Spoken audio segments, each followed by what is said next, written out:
Thank you, everybody. Thank you for that invitation to share with you some of the initiatives here at the Graie. I think the most innovative thing that we're going to present is what was just happened.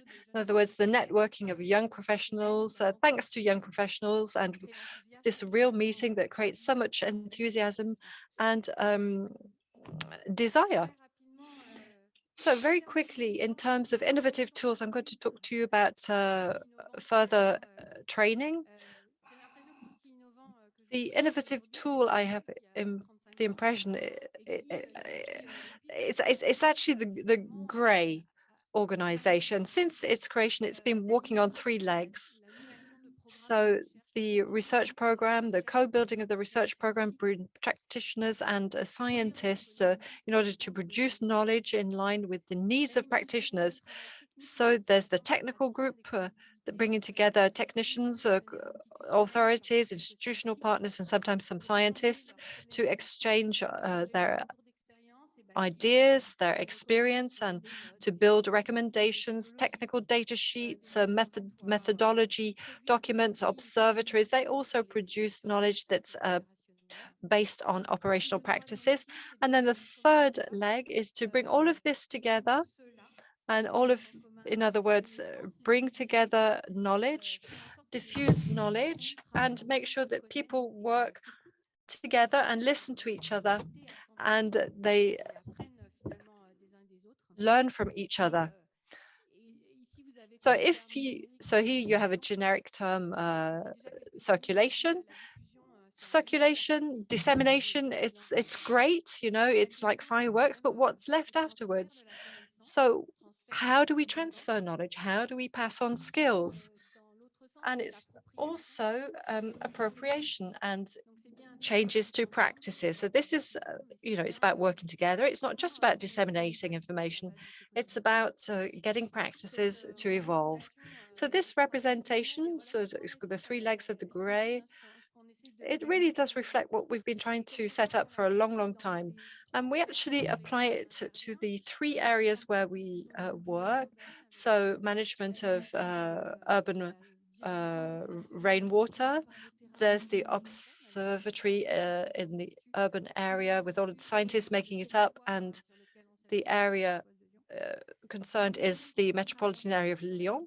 There's the technical group looking at managing urban rainwater, so groups with alternative solutions, source-based solutions, for example.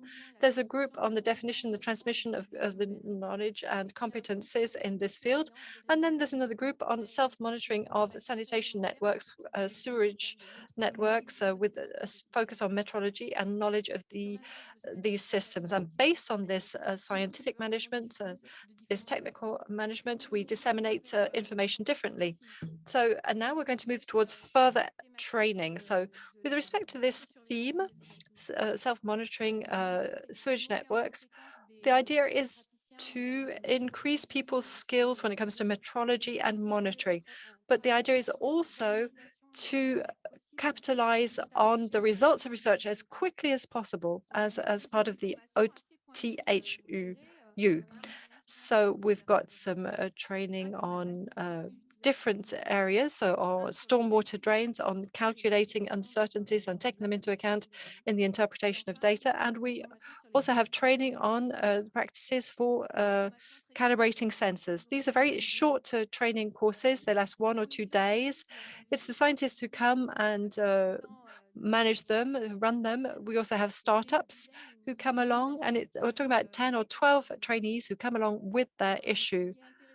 So what's interesting in these training programs is the interaction between the trainees and the trainers, because they think about the clarity of the message, the maturity of the tools offered, the understanding from the point of view of the practitioners, perhaps the great distance that you can have between what you imagine is acquired and what is actually acquired. And of course, that ties in with the help that you can provide them in the field. And then there's a focus on modeling and self-monitoring.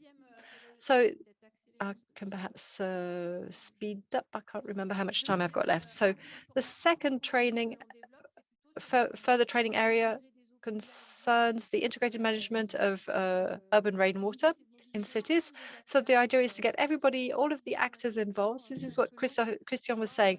We've got to make sure that water is the concern of everybody.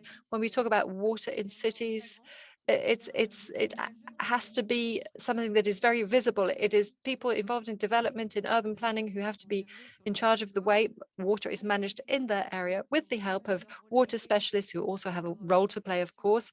They have to provide information and skills. And then this training is cross-cutting.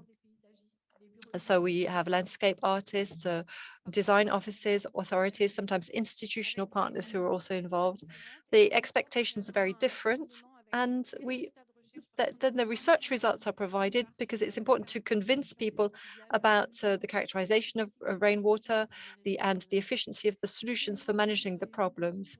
So there's a focus also on tools for simulating and better understanding the operation of facilities so that they can be dimensioned properly, so that everything is focused and based on knowledge. And then, feedback for perhaps landscape specialists and local authorities are also involved because they have to implement policies for cities.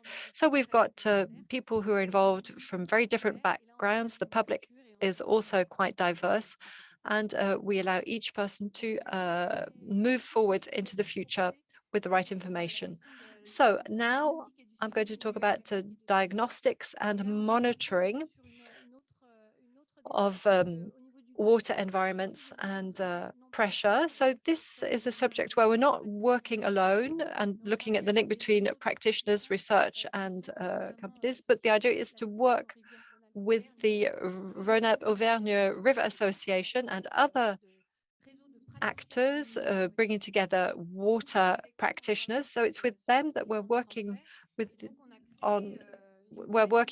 for this transfer of knowledge. So we've got scientific tools that we can offer scientists. And we also suggest that scientists disseminate their own tools. It's a way to build and to experiment with an educational program. It's just come out of the laboratory. It's finalized from a scientific point of view, and faced with the questions and the level of knowledge of practitioners, we can see that there's, quite a way to go between finalizing a tool and disseminating it in the world of practitioners.